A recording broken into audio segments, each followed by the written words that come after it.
Thank you. Thank you for being here. So I'm Leo from MigaLabs. So I want to start this talk with a quote from one of my favorite scientists, computer science, Dijkstra. And he says, computer science is no more about computers than astronomy is about telescopes. And I think this is a great example. Talking about astronomy, I want to show this picture. It's a picture of the center of the galaxy. And actually, these two pictures look completely different. It is actually exactly the same spot. It's the center of the Milky Way. And this is how it looks with just two different types of telescopes. The one on the, that you see on the left is taken by a radio telescope, and the other one is used by a normal kind of telescope. So this is what scientists do. They create tools to look at reality with from different perspectives. And this is the work what we do in MigaLabs. So similarly, in the Ethereum space, you sometimes look at data from different perspectives. And this is an example that I want to show. What you see on the left side is this client distribution on the consensus layer that we observe from crawling the network and connecting with different beacon nodes on the peer-to-peer layer, right? And when you look at the right side, you have a similar picture that shows how this looks when you look at the creation of blocks using a tool that is called block print, which we actually try to improve and manage to improve the accuracy using a different machine learning technology. You can discard the QR code if you look at the paper, if you want to look at the paper.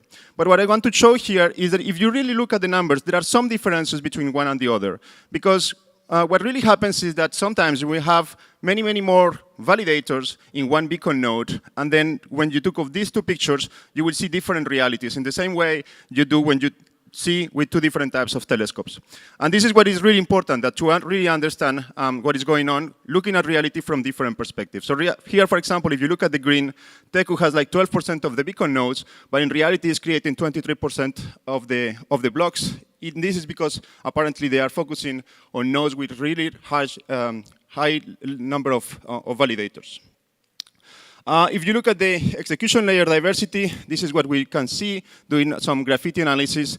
About 59% is Geth, 36% is Nethermind. If you look at the same picture 1 year ago, you will see a completely different thing. So we have evolved, but we still have to do some work here.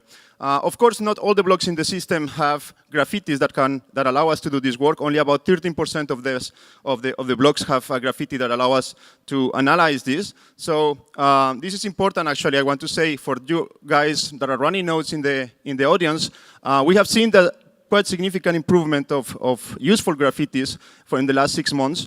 So that's good. But for those that are running nodes, please try to help on this so that we scientists can look at the data and have an idea of how things are evolving. Now, if you want to look at things like ISP decentralization and entity decentralization, well, we have a lot of data also in our dashboard. The QR code is a link to MonitorEd, where we publish all this data. The figure on the right shows the different entities that are staking Ethereum. Those that are in blue are entities that have less than 10,000 validators. The ones in green have between 10,000 and 50,000 validators. In yellow, you see from 50,000 to 100,000 validators. And in red, you have Coinbase with over 120,000 validators, okay? So what we want to see in this picture is less red and more blue, okay? That's what this message should be about. And if you look at the ISPs, about 15% of the nodes are running on Amazon Cloud. That's not a huge number. People are usually believing that is much larger than that. So this is not a bad picture, but it will be great to see more home nodes staking in the network. So this is still work that we have to do. Now, this is the geographical distribution of the Ethereum nodes. Again, what we want to see in this picture is less red and more blue. About 30% of the nodes are running in the US, and there are plenty of data centers all around the world. So maybe if you are running nodes in clouds, maybe we can move those to other places so that we have a much better geographical distribution as well. Anybody knows how many nodes run in Thailand in the Ethereum network? Any expectation? 23 nodes running in Thailand in the Ethereum network. Okay, basically what I wanted to show is that we wanted to, we are working on developing multiple tools to have different visions of the Ethereum network. And if you are interested in our work, please come to our booth next to the classroom SEA, or you can call me and ask me questions offline. Thank you so much. Thank you, Leo. Now time for Q&A. As the questions are not in, I have a question. You mentioned that in Thailand there are 23 nodes. I'm curious to know which country has the highest number of nodes? Yeah, so that would be the United States with 35% of the nodes being run in the United States, yes. Okay, and second place? And second? Second place will be the US, Germany. Germany has about 16% of the nodes, and the third place is France. Okay, cool. Interesting. That means there's room for other countries to speed up on the amount of nodes. The first question, how do you get to this data again? So we have multiple tools. One of the tools that we have is a crawler that is connecting to the Ethereum nodes in the consensus layer. And we are developing another crawler that is connecting to the nodes in the execution layer. In addition to that, we use other tools like Shatu, which is developed by the DevOps team, the PandaOps team of the EF.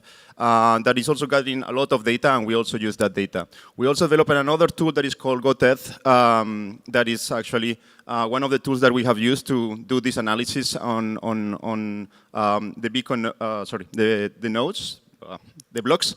And we also have another tool that is called EdPoker, which is actually to analyze this decentralization of entities in staking. Okay, then the next one, Reth claim they have roughly 5% market share, but your data shows 0.16 market share. Are they lying? So we have seen, what I show here was just the graffiti that is shown in the block. And as I explained in the slide, only 13% of the blocks have a useful graffiti. So what I show here, the figure, was about the data that we collected from 13% of the blocks that are stuck with a graffiti that we can understand. So that means it's possible that they have 5%, and at the same time, the figure that I show is correct. Okay, thank you so much, Leo. Time is up, but very insightful talk. I think you're still around. If people have more questions, talk to Leo after. Thank you so much, Leo. Thank you.